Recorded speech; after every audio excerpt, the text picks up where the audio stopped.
दोस्तों इस वीडियो में बात करेंगे हम यूनिट 1 की। यूनिट 1 का नाम है शिक्षा के अर्थ और उद्देश्य। 8 नंबर का आपका ये चैप्टर है दोस्तों। इस यूनिट के दोस्तों जितने भी मोस्ट इंपोर्टेंट क्वेश्चंस बनने वाले हैं सारे हम इस वीडियो में देखने वाले हैं, तो बने रहें हमारे साथ। वीडियो को लाइक कर दें और आइए चलते हैं पहला प्रश्न की तरफ। पहला प्रश्न है, जॉन डीवी के अनुसार शिक्षा को परिभाषित कीजिए। जॉन डीवी का शिक्षा को परिभाषा के रूप में क्या मत है? तो आइए देखते हैं। शिक्षा अनुभवों की निरंतर पुनर्रचना के द्वारा जीने की प्रक्रिया है।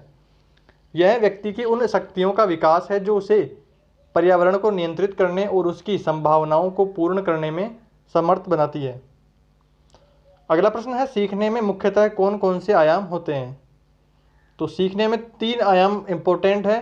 पहला है सीखने वाला, और दूसरा है सिखाने वाला, और तीसरा है जो सिखाया जाना है, यानी कि स्टूडेंट, टीचर और जो मैटर है स्टडी मैटर, वो तीनों का होना अनिवार्य है। त्रिआयामी जो है पक्ष बन जाता है। तो तीनों में से एक भी नहीं होगा तो वह शिक्षा की जो प्रक्रिया है वह पूर्ण नहीं होगी। अगला प्रश्न है, शिक्षा या फिर सीखने की प्रक्रिया में कौन सा कारक सर्वाधिक महत्वपूर्ण है?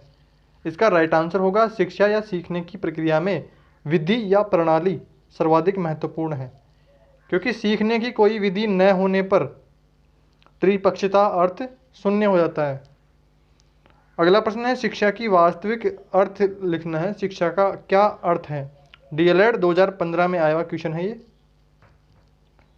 तो इसका राइट आंसर होगा, शिक्षा किसी समाज में सदैव चलने वाली व स्वोद्देश्य सामाजिक प्रक्रिया है, जिसके द्वारा मनुष्य का जन्मजात शक्तियों का विकास, उसके ज्ञान व कला कौशल में बुद्धि तथा व्यवहार में परिवर्तन किया जाता है। इस प्रकार उसे सभ्य, सुसंस्कृत एवं योग्य नागरिक बनाया जाता है। इसके द्वारा व्यक्ति एवं समाज दोनों निरंतर विकास करते हैं। अगला प्रश्न है, जेडी बटलर ने शिक्षा की प्रक्रिया को किस रूप में प्रस्तुत किया है? तो इसका राइट आंसर होगा, जेडी बटलर के अनुसार शिक्षा ऐसी क्रिया अथवा प्रयास है जिसमें मानव समाज के लिए अधिक अनुभवी लोग न्यून अनुभवी व्यक्तियों की अधिकाधिक परिपक्वता के लिए प्रयास करते हैं तथा इस प्रकार मानव जीवन को अच्छा बनाने में योगदान करते हैं। अगला प्रश्न है, एडम्स एवं रोज के अनुसार शिक्षा की प्रक्रिया के पक्ष बताने हैं। तो एडम्स व रोज के अनुसार शिक्षा की प्रक्रिया के 2 पक्ष होते हैं, शिक्षक और विद्यार्थी। शिक्षक विद्यार्थी को शिक्षित करता है। विद्यार्थी के विकास की यह क्रिया न केवल सचेतन होती है अपितु सविमर्श होती है, अर्थात शिक्षक के सम्मुख विद्यार्थी के विकास की दिशाएं स्पष्ट तथा पूर्व निर्धारित होती है। यह परिवर्तन 2 माध्यमों में होता है। पहला माध्यम है शिक्षक के व्यक्तित्व के प्रत्यक्ष प्रभाव द्वारा, और दूसरा माध्यम है ज्ञान के विविध रूपों द्वारा। अगला प्रश्न है, शिक्षा दर्शन क्या है? तो शिक्षा दर्शन वह है जिसमें शिक्षा के सभी पक्षों का समग्रता से अध्ययन किया जाता है, जिसमें शिक्षा का उद्देश्य भी निहित है। और अगला प्रश्न है, शिक्षा को दर्शन से प्रेरणा क्यों ग्रहण करनी पड़ती है?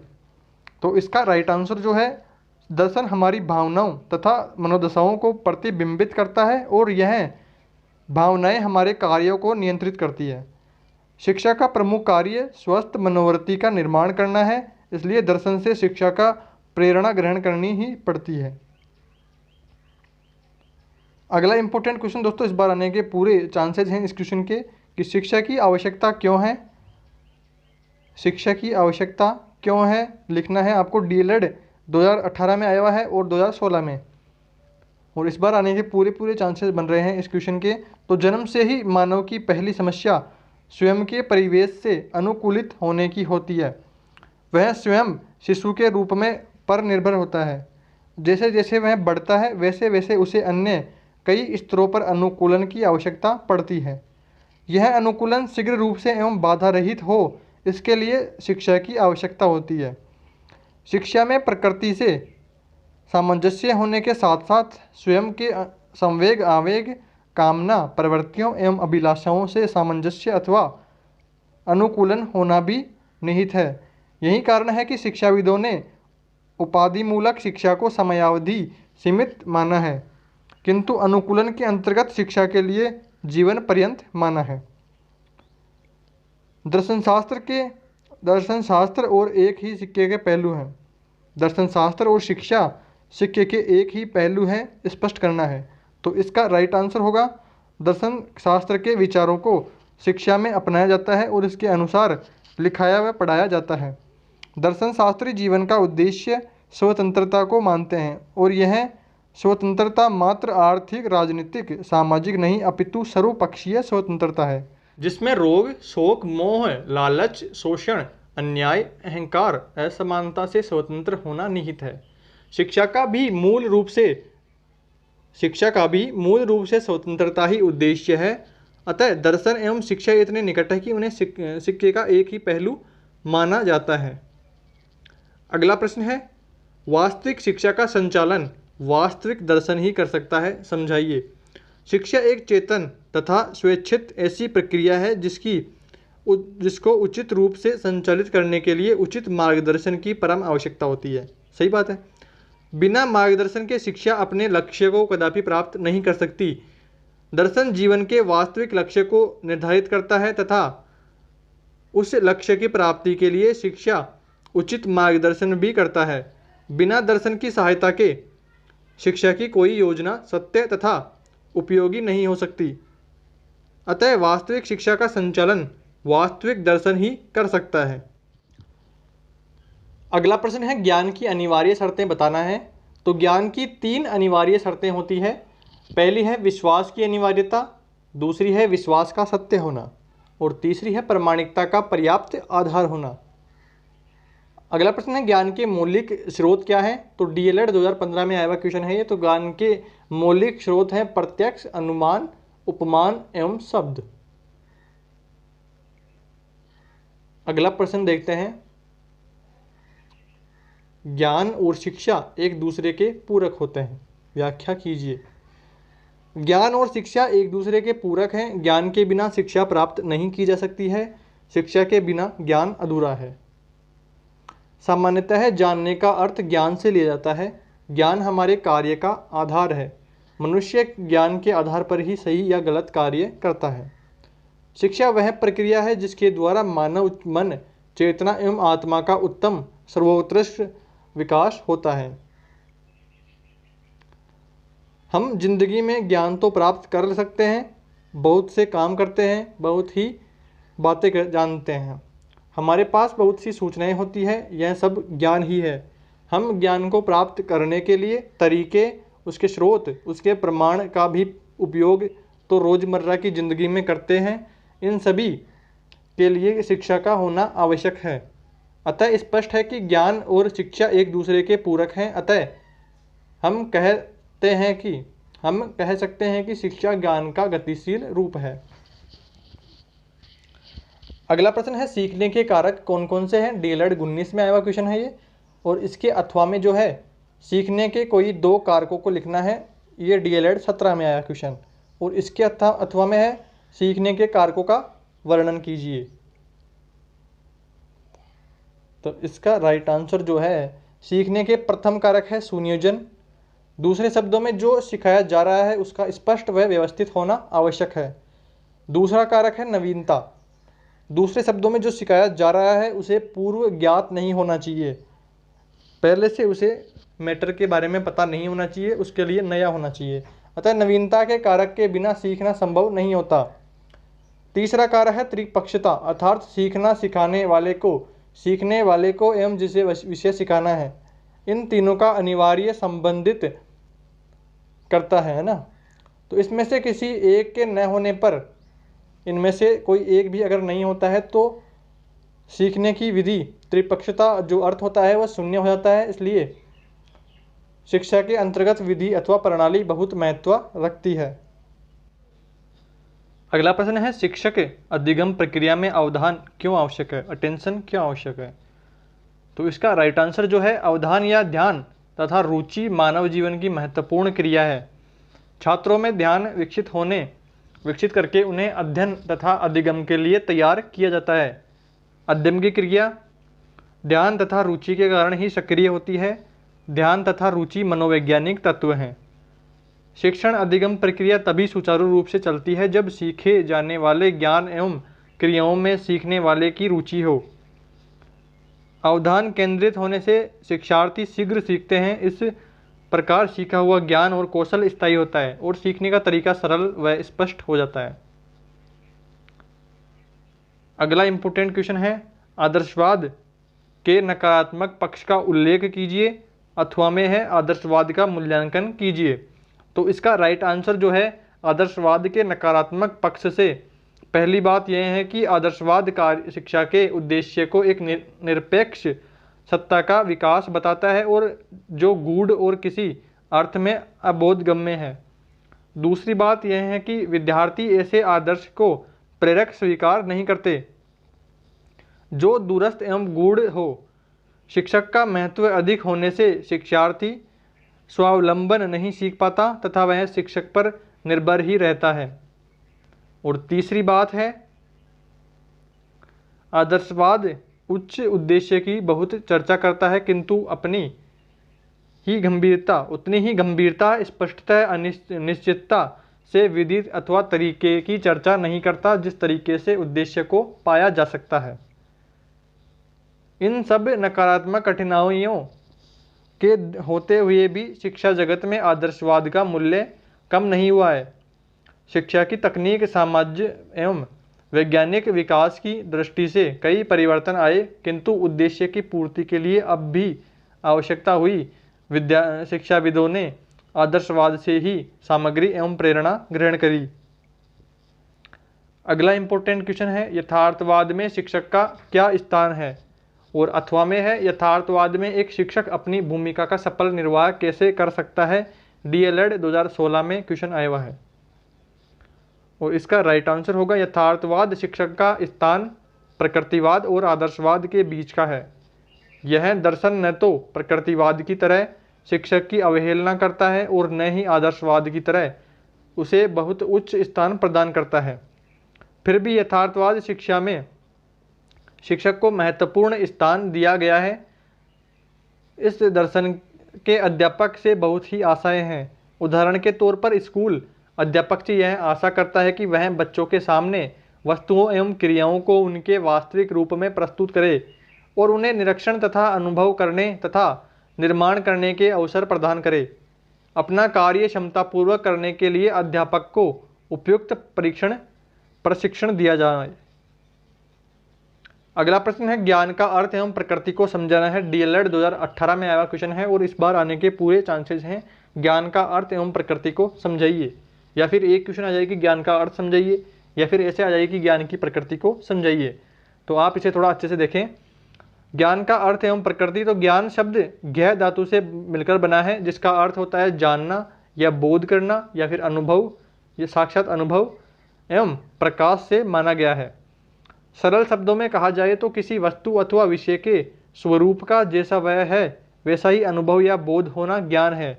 ज्ञान एक प्रकार की मनोदशा है, ज्ञाता के मन में पैदा होने वाली इस प्रकार की हलचल है।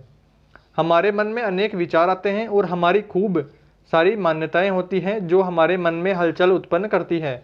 मानवीय ज्ञान की पुख्ता समझ बनाने के लिए हमें कुछ अनिवार्य शर्तें निर्धारित करनी होगी, जैसे विश्वास की अनिवार्यता, विश्वास का सत्य होना और प्रामाणिकता का पर्याप्त आधार होना। सामान्यतया हमें निरंतर अनुभव होते रहते हैं क्योंकि हम चेतन हैं।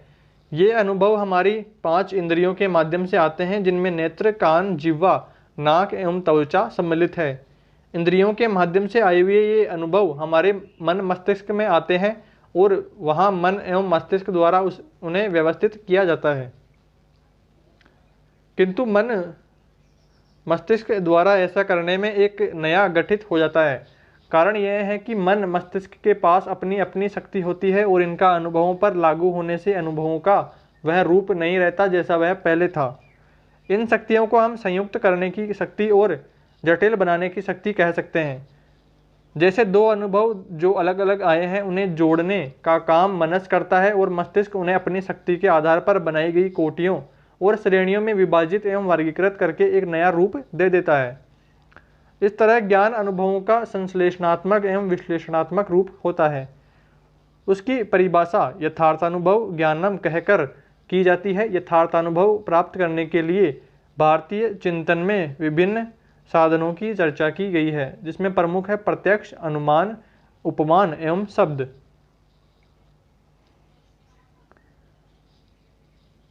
इन साधनों से प्राप्त ज्ञान अथवा यथार्थानुभव को प्रमा वैलिड कहा जाता है, और जबकि भिन्न साधनों से प्राप्त ज्ञान को अप्रमा या इनवैलिड अथवा अयथार्थ कहा गया है। स्मृति, संशय आदि से प्राप्त ज्ञान वास्तविक नहीं है। अब हमें वास्तविक ज्ञान प्राप्ति के साधनों को सरल रूप से समझना ठीक रहेगा। जैसे प्रत्यक्ष का ज्ञान, जिसका हमें देखने, सूंघने, चखने, सुनने व स्पर्श से अनुभव हो। इसी तरह जब दो वस्तुओं को किसी नित्य संबंध या अनिवार्य संबंध के अंतर्गत देखा जाता है, तो एक के न होने पर भी दूसरे का ज्ञान होना प्रत्यक्ष के कारण नहीं, अपितु अनुमान के कारण होता है। जैसे पानी भरे उमड़ते घुमड़ते बादलों को देखकर वर्षा होने का अनुमान, या फिर धुआं देखकर आग लगने का अनुमान। अगला इंपॉर्टेंट क्वेश्चन है दोस्तों, प्रकृतिवाद का अर्थ एवं प्रकार लिखना है। डीएलएड 2019 में क्वेश्चन आया हुआ है, और इसके अथवा में है प्रकृतिवाद से आप क्या समझते हैं। ये क्वेश्चन डीएलएड 2018 में आया हुआ है क्वेश्चन है दोस्तों। ये क्वेश्चन 18 में और 19 में आया है, यानी कि पिछले साल के क्वेश्चन भी आपके रिपीट होने के चांसेस हैं। तो आप एक बार पिछले साल के प्रीवियस ईयर के पेपर जरूर देख लें। हमारे चैनल पर आप जाएंगे तो प्लेलिस्ट सारी बनी हुई है, तो आप वहाँ जाकर सारे पेपर्स देख सकते हैं। इसका राइट आंसर होगा, दर्शन की प्रकृतिवादी विचारधारा का दार्शनिक विचारधाराओं में महत्वपूर्ण स्थान है। प्रकृतिवाद विचारधारा के समर्थन में अरस्तु, Comte, Bacon, Hobbes, Lamarck, Rousseau, Huxley एवं सैमुअल बटलर आदि प्रमुख हैं। प्रकृतिवाद का अर्थ देखते हैं अब। हिंदी में प्रकृतिवाद शब्द दो शब्दों से मिलकर बना है, प्रकृति प्लस वाद। वाद का अर्थ है विचारधारा, प्रकृति का अर्थ निम्न रूप में लिया जा सकता है। पहला है भौतिक प्रकृति और दूसरा बालक की प्रकृति। प्रकृति का अर्थ वह कृति जो स्वाभाविक रूप से या प्राकृतिक रूप में विकसित होती है, रचना में मनुष्य का कोई सहयोग नहीं होता। नंबर 2 पर है भौतिक प्रकृति बाह्य प्रकृति है, जो हमेशा सृष्टि का मूल कारण माना जाता है। इसमें प्रकृति के उन नियमों को लिया जाता है जिनके कारण उस संसार की वस्तुओं का निर्माण होता है। यह प्रकृति के उन नियमों में से होते हैं जो सदैव एक से रहते हैं, इनमें कोई परिवर्तन नहीं होता। और नंबर सी है प्रकृति का अर्थ बालक की आंतरिक प्रकृति है, जिसका अर्थ उन मूल प्रवृत्तियों, आवेगों तथा क्षमताओं से है जिनको लेकर बालक जन्म लेता है। अतः प्रकृतिवाद बालक को स्वाभाविक रूप से विकसित करने के लिए प्राप्त प्रकृति के नियमों को उसकी आंतरिक प्रकृति के अनुसार प्रयोग में लाना ही शिक्षा का मुख्य कार्य है। रूसो ने एक महान ग्रंथ एमाइल एंड एजुकेशन की रचना की, जिसमें केवल प्रकृति को ही सर्वश्रेष्ठ अध्यापक मानते हुए शिक्षा को एक प्राकृतिक क्रिया घोषित किया गया। यह बालक को जन्मजात शक्तियों का विकास है, केवल बाह्य ज्ञान का अर्जन नहीं। बालक की जन्मजात शक्तियों का विकास है शिक्षा, केवल बाह्य ज्ञान का अर्जन नहीं है। रूसो ने जोर देकर यह बात कही थी कि बालक समझना चाहिए, बालक समझना चाहिए, एक प्रौढ़ लघु प्रौढ़ नहीं। प्रकृतिवाद की परिभाषाएं। प्रकृतिवाद प्रकृति को सर्वप्रधान मानते हैं। इनके अनुसार सृष्टि में प्रकृति के अतिरिक्त कोई अन्य सत्ता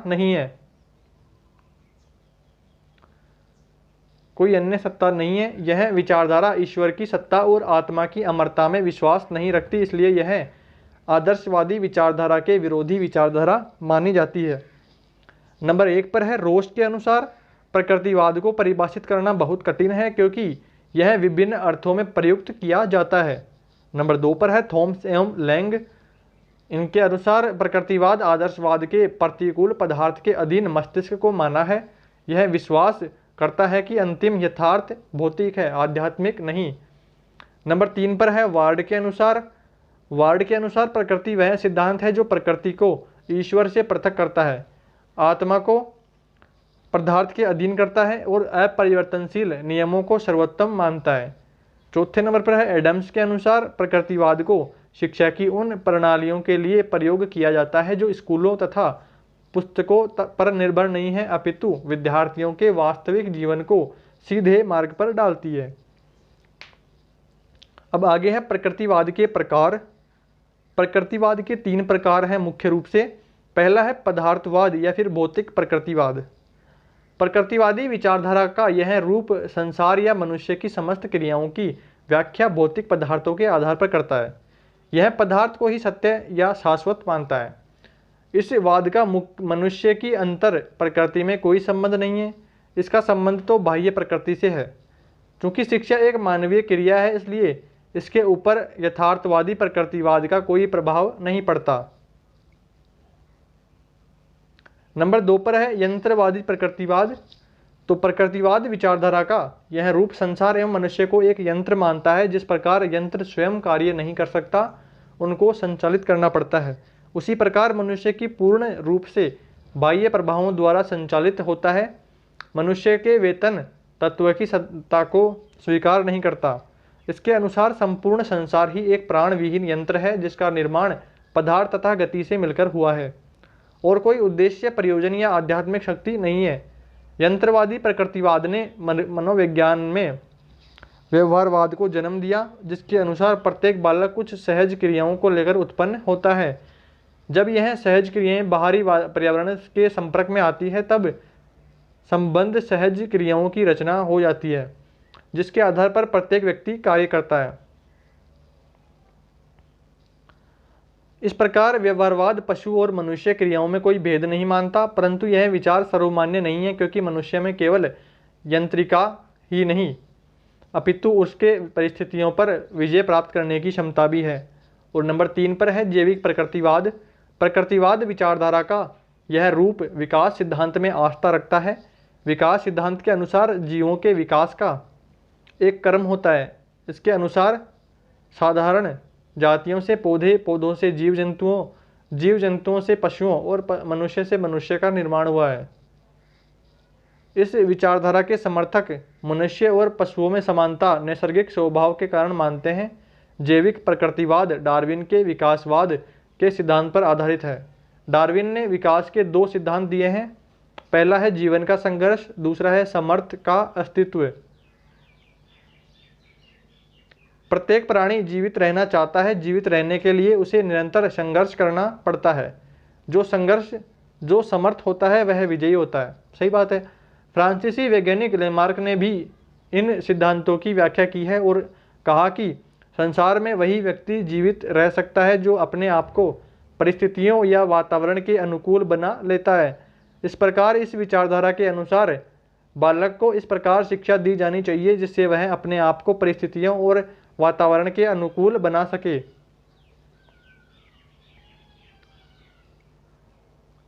आदर्शवाद की परिभाषा लिखते हुए उनके सिद्धांतों की विवेचना कीजिए। डीएलएड 2015 में क्वेश्चन आया हुआ है और इसके अथवा में है उद्देश्यों, पाठ्यक्रम, शिक्षण विधियों, शिक्षक तथा अनुशासन के संदर्भ में आदर्शवाद की विवेचना कीजिए। इसका जो राइट आंसर है, आदर्शवाद प्राचीनतम विचारधारा है। पाश्चात्य देशों में आदर्शवाद का प्रतिपादन प्रसिद्ध दार्शनिक प्लेटो, अरस्तु एवं सुकरात ने किया है। शिक्षा में आदर्शवादी विचारधारा के प्रवर्तकों में कमेनियस, पेस्टोलॉजी तथा फ्रोबेल मुख्य हैं। भारतीय दार्शनिकों में महात्मा गांधी, स्वामी विवेकानंद, महर्षि अरविंद तथा रविंद्रनाथ टैगोर की गणना की जा सकती है। आदर्शवाद की परिभाषाएं क्या है? पहली परिभाषा जो DM दत्ता के अनुसार आदर्शवाद वह सिद्धांत है जो अंतिम सत्ता आध्यात्मिक मानता है। नंबर 2 पर है JS रोस के अनुसार आदर्शवादी दर्शन के बहुत से और विविध रूप हैं, परंतु इन सब का आधारभूत तत्व यही है कि संसार का उत्पादन कारण मन और आत्मा है। संसार का जो उत्पादन है वो कारण मन और आत्मा है। वास्तविक स्वरूप मानसिक स्वरूप है। और इससे निष्कर्ष निकलता है कि आदर्शवाद वह विचारधारा है जो पहली है विचारों पर बल देते हुए मानसिक जगत को भौतिक जगत की अपेक्षा अधिक महत्व प्रदान करती है। नंबर 2 पर है व्यक्ति में आदर्शों एवं आध्यात्मिक मूल्यों के विकास पर बल देती है। नंबर 3 पर भौतिक संसार को आध्यात्मिक जगत की अभिव्यक्ति मानती है। नंबर 4 पर जीवन का अंतिम उद्देश्य स्वानुभूति को मानती है। अब देखते हैं शिक्षा में आदर्शवाद। तो शिक्षा में आदर्शवाद आध्यात्मिक आवश्यकता है। शिक्षा द्वारा मनुष्य की भौतिक प्रकृति को आध्यात्मिक प्रकृति में बदलना चाहिए। आदर्शवादी यह कहते हैं कि शिक्षा सर्वोत्तम है, जिसके द्वारा सत्यम शिवम सुंदरम तथा धर्म के गुणों का रसास्वाद करना सिखाया जाता है। उनकी मान्यता है कि सांस्कृतिक गुण ही अंतिम एवं परम सत्य है। रस्क के अनुसार शिक्षा को अपनी संस्कृति के द्वारा मनुष्य को अधिक से अधिक आध्यात्मिक संसार में प्रवेश करने की योग्यता प्रदान करनी चाहिए। सामान्यतः आदर्शवादी विचारधारा का एक शिक्षा के सभी अंगों पर गहरा प्रभाव पड़ता है, परंतु आदर्शवादियों ने शिक्षा के अन्य अंगों की अपेक्षा उद्देश्यों और लक्ष्यों पर अधिक बल दिया है। अब देखते हैं आदर्शवाद तथा शिक्षा के उद्देश्य क्या क्या है। तो पहला उद्देश्य है आत्मानुभूति। आदर्शवादियों के अनुसार शिक्षा का उद्देश्य आत्मानुभूति है। आत्मानुभूति या आत्मा का बोध का अर्थ स्वयं को समझने में है। सुकरात ने कहा है कि नो दे सेल्फ, अर्थात स्वयं को जानो। प्रत्येक बालक देवीय गुणों से युक्त होता है। इन देवीय गुणों का विकास करके ही वह आदर्श व्यवस्था को प्राप्त कर सकता है। इन गुणों को जानना ही आत्मज्ञान है। नंबर 2 पर है व्यक्तित्व का विकास, डेवलपमेंट ऑफ पर्सनैलिटी। आदर्शवादियों के अनुसार मनुष्य ईश्वर की सर्वोत्तम कृति है, इसलिए मनुष्य की उन्नति करना ही शिक्षा का उद्देश्य है। आदर्शवादी शिक्षा के अनुसार आदर्शवादी शिक्षा के द्वारा मानव के व्यक्तित्व का विकास करना और उसके अंदर निहित सर्वोच्च शक्तियों को वास्तविक बनाना चाहते हैं। प्लेटो शिक्षा का उद्देश्य आदर्श व्यक्ति का निर्माण तथा विकास करना है। टीपी नन के द्वारा, तो टीपी नन ने कहा है शिक्षा का उद्देश्य व्यक्तित्व का पूर्ण विकास होना चाहिए, जिससे कि वह मनुष्य अपनी क्षमताओं के अनुसार मानव समुदाय को कुछ मौलिक योगदान दे सके। और नंबर 3 पर है आध्यात्मिक मूल्यों की अनुभूति व उन्नति करना। आदर्शवादियों ने मानव के जीवन का लक्ष्य आध्यात्मिक उन्नति करना बताया है और आध्यात्मिक उन्नति के लिए उन चिरतर मूल्यों जैसे सत्यम शिवम सुंदरम की प्राप्ति को आवश्यक समझा है, जो पूर्ण चिरंतन सर्वमान्य व सब काल के लिए महत्वपूर्ण है। अतः शिक्षा इस प्रकार से प्रदान की जाए कि प्रत्येक बालक इन मूल्यों की अनुभूति कर सके।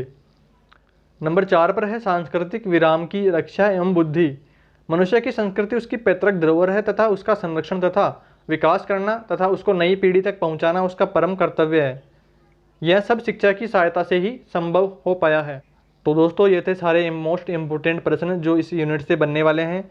इससे बाहर आपका कोई भी प्रश्न नहीं होगा। वीडियो को लाइक कर दें और अपने सभी दोस्तों में शेयर कर दें। चैनल पर नए हैं तो सब्सक्राइब करना ना भूलें और अपने सभी दोस्तों में शेयर जरूर कर दें। दोस्तों हमारे चैनल पर BSTC से रिलेटेड हर प्रकार की जो अपडेट है वो सबसे पहले प्रोवाइड करवाई जाती है, तो चैनल को सब्सक्राइब जरूर कर दें।